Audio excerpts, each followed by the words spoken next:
إلا بالله العلي العظيم حسبنا الله ونعم الوكيل نعم المولى ونعم النصير. أعوذ بالله من الشيطان الرجيم. بسم الله الرحمن الرحيم. الحمد لله رب العالمين والعاقبة للمتقين ثم الصلاة والسلام والتحية والإكرام على سيد الأنبياء والمرسلين سيدنا ومولانا أبي القاسم محمد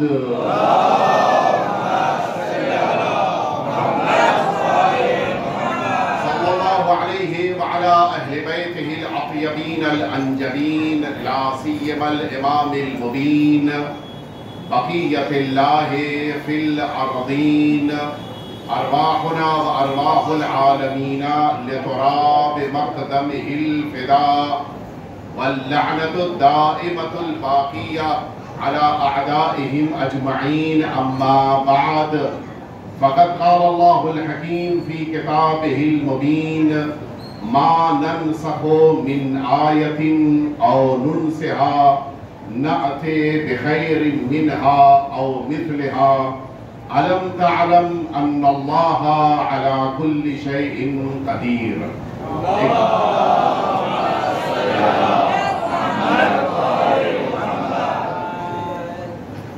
جو متقین ہیں انہیں امام المتقین کی ولایت مبارک،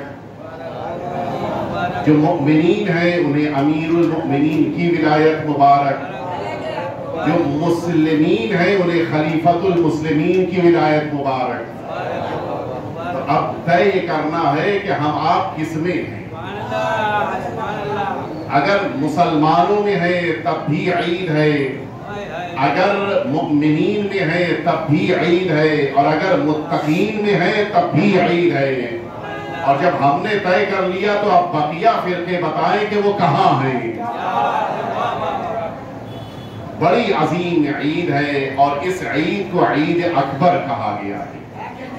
میں عرض کروں گا آپ کی خدمت میں کہ اس کو عید اکبر کیوں کہا گیا، اس کی وجہ کیا ہے اور کیا اسباب ہیں. لیکن یہ ضرور عرض کر دوں کہ تمام عیدوں کا انداز ایک نہیں ہوتا. پھر سے میں دہرائے دیتا ہوں، تمام عیدوں کا انداز ایک نہیں ہوتا.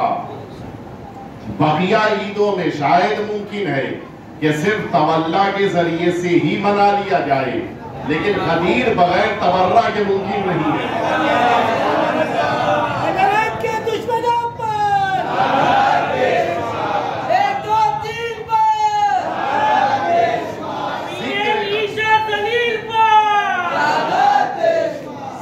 غدیر بغیر تبرہ کے ممکن نہیں ہے. اور اسی لیے ہمارے دین کی بنیاد یہی ہے کہ ہم غدیر سے آگے بڑھیں. اور ہم یہیں سے اپنی بات کو آپ کے سامنے عرض کرتے ہوئے چونکہ بات آ گئی ہے لہٰذا کہتا چلوں کہ اگر غدیر کو نہ مانا جائے تو قرآن کا انکار ہو جائے گا. کیوں؟ سورہ بقرہ آیت نمبر 106 اللہ رب العزت نے اعلان کیا کہ ہم کسی بھی آیت کو نہ تو ختم کرتے ہیں، منسوخ کرتے ہیں، نہ کسی آیت کو بھلاتے ہیں، بلکہ کیا کرتے ہیں؟ نہ آتے بخیر منہا، یا تو اس سے بہتر دیتے ہیں، او مثلہا، یا اس کے جیسی آیت دیتے ہیں. اسی لیے غدیر ضروری ہے تاکہ قرآن کا اقرار کیا جا سکے. اللہ نے جتنے نمائندے اس روئے زمین پر بھیجے وہ سب اللہ کی آیت ہیں. جناب آدم آئے آیت پروردگار بن کر. اب یا تو وہ ہمیشہ رہیں، لیکن اگر وہ واپس جا رہے ہیں تو پھر ان کے بعد کوئی آیت آنی چاہیے، اور وہ آیت یا تو مثل ہوگی یا خیر ہوگی. اس لیے کہ قرآن نے دو لفظیں استعمال کی ہیں، مثلہا یا خیر، دو لفظیں ہیں. تو یا تو خیر بہتر ہوگی یا مثل ان کے جیسی ہوگی. جناب شیز کو اللہ نے جناب آدم کے جیسا بنایا، مرحلہ اور آگے بڑھا یہاں تک کہ جناب نوح کا دور آیا.